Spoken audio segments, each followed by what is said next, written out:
తెలంగాణ రాష్ట్ర రాజకీయాల్లో కీలక నేతగా పేరొందిన ఎంపీ ఈటెల రాజేందర్ పార్టీలో ఒంటరయ్యారన్న ప్రచారమైతే బీజేపీలో జోరుగా సాగుతుంది. రాష్ట్రంలోని అధికార కాంగ్రెస్తో పాటు బీఆర్ఎస్ నేతలు ఆయన్ను టార్గెట్ చేసిన ప్రతి సందర్భంలో కూడా బీజేపీ తెలంగాణ ముఖ్య నేతల నుంచి ఆయనకు ఆశించిన స్థాయిలో మద్దతు లభించడం లేదన్న చర్చ అయితే రాజకీయ వర్గాల్లో కొనసాగుతుంది. బీజేపీ రాష్ట్ర అధ్యక్ష పదవి విషయంలో నెలకొన్న పోటీతో పాటు సహజంగానే బీజేపీలో ముఖ్య నేతల మధ్య సమన్వయాలేమి ఈటెలకు పార్టీ పరంగా దక్కాల్సిన మద్దతును దూరం చేస్తున్నట్లు తెలుస్తుంది. హైదరాబాద్ లో హైడ్రా కూల్చివేతల విషయంలో సీఎం రేవంత్ రెడ్డిపై ఈటెల రాజేందర్ తీవ్ర ఆగ్రహం వ్యక్తం చేశారు. ఓ దశలో తన సహజ శైలికి భిన్నంగా పరుష పదజాలంతో రేవంత్ పై విరుచుకుపడ్డారు. దాంతో కాంగ్రెస్ నేతలు ఆ పార్టీ శ్రేణులు ఈటెలపై ఒంటి కాలిపై లేచారు. ఈటెల నివాసం ముట్టడికి కూడా పిలుపునిచ్చారు. ఆ సమయంలో మద్దతుగా బీజేపీ ముఖ్య నేతలు ఎవరూ స్పందించకపోవడంపై ఈటెల తీవ్ర అసంతృప్తితో ఉన్నట్లు తెలుస్తుంది. హైడ్రా ఈటెల సీఎం రేవంత్ ఎపిసోడ్ లో బీజేపీకి చెందిన ఒకరిద్దరు చోటా మోటా నేతలు తప్ప ముఖ్య నేతలు ఈటెలకు అండగా మాట్లాడకపోవడం ఇప్పుడు బీజేపీలో చర్చనీయాంశంగా మారింది.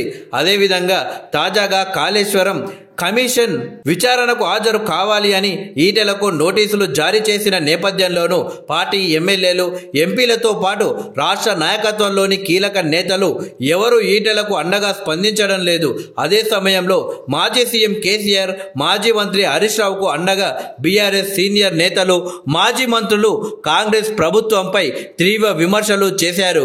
అయితే ఈటెలకు కాళేశ్వరం కమిషన్ నోటీసులపై ఇప్పటి వరకు బీజేపీ రాష్ట్ర అధ్యక్షుడు కిషన్ రెడ్డితో పాటు ఎంపీలు బండి సంజయ్ తదితరులు ఎమ్మెల్యేలు ఎవరు కూడా నోరు మెదపకపోవడం రాష్ట్ర రాజకీయాల్లో ఆసక్తికరంగా మారింది. సీఎం రేవంత్ విషయంలో ఈటెల చేసిన వ్యాఖ్యలు బీజేపీ పార్టీ లైన్ కు లోబడేనని, అయినా ముఖ్య నేతలు ఒక్కరు కూడా ఆయనకు మద్దతుగా కాంగ్రెస్ నాయకత్వానికి ఎదుర్కోకపోవడం బీజేపీ ముఖ్య నేతల్లో నెలకొన్న విభేదాలను బహిర్గతం చేసింది అని పార్టీలోని ద్వితీయ శ్రేణి నేతలు చర్చించుకోవడం గమనార్హం. సీఎం రేవంత్ పై ఈటెల పరుష పదజాలం వాడడం అభ్యంతరకరమే అయినా ఈటెలకు ఏదో ఒక విధంగా పార్టీ నాయకత్వం అండగా నిలవాల్సి ఉండేదని బీజేపీలోని ఓ వర్గం నేతలే అంటుండడం ఇప్పుడు ఆసక్తికరంగా మారింది. ఇప్పటికే బీజేపీలో పాత కొత్త తరంగా నేతలు విడిపోవడం, పార్టీ నూతన రాష్ట్రాధ్యక్ష రేసులో ఈటెలతో పాటు మరికొంతమంది ముఖ్య నేతలు ఉండడం తదితర కారణాలే ఈటెలకు బీజేపీలో మద్దతును దూరం చేస్తున్నాయన్న చర్చ అయితే జరుగుతుంది. ఈ పరిస్థితులన్నీ బీజేపీలో ఈటెల రాజేందర్ ఒంటరివారయ్యారన్న చర్చ మరింత ఊపందుకునేలా చేస్తున్నాయి.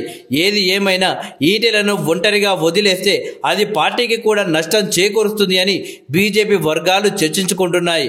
అదే సమయంలో బీజేపీ రాష్ట్ర నూతన అధ్యక్ష పదవిపై గంపెడాశలు పెట్టుకున్న ఈటెల రాజేందర్ కు కాళేశ్వరం కమిషన్ రూపంలో అనుకోని బ్రేక్ పడిందన్న చర్చ కూడా సాగుతుంది. బీఆర్ఎస్ హయాంలో కాళేశ్వరం ప్రాజెక్టు చెల్లింపుల విషయంలో నాటి ఆర్థిక మంత్రిగా ఉన్న ఈటెలను విచారించేందుకు పీసీ ఘోష్ కమిషన్ నోటీసులు జారీ చేసిన విషయం తెలిసిందే. ఇప్పుడు ఆ నోటీసులే ఈటెలకు ఇబ్బందికరంగా మారిందనే చర్చ రాజకీయ వర్గాల్లో సాగుతుంది. కొన్ని రోజులుగా బీజేపీ చీఫ్ ఎంపికపై ఢిల్లీ పెద్దలు కసరత్తు చేస్తున్నారు. ప్రస్తుతం రెడ్డి సామాజిక వర్గానికి చెందిన కిషన్ రెడ్డి రాష్ట్ర అధ్యక్ష పదవితో పాటు కేంద్ర మంత్రిగా కూడా ఉన్నారు. రెండు బాధ్యతలను కిషన్ రెడ్డి మోస్తుండడంతో ఆయన స్థానంలో మరో నేతకు రాష్ట్ర అధ్యక్ష పగ్గాలను అప్పగించాలి అని హైకమాండ్ భావిస్తున్నట్లు తెలుస్తుంది.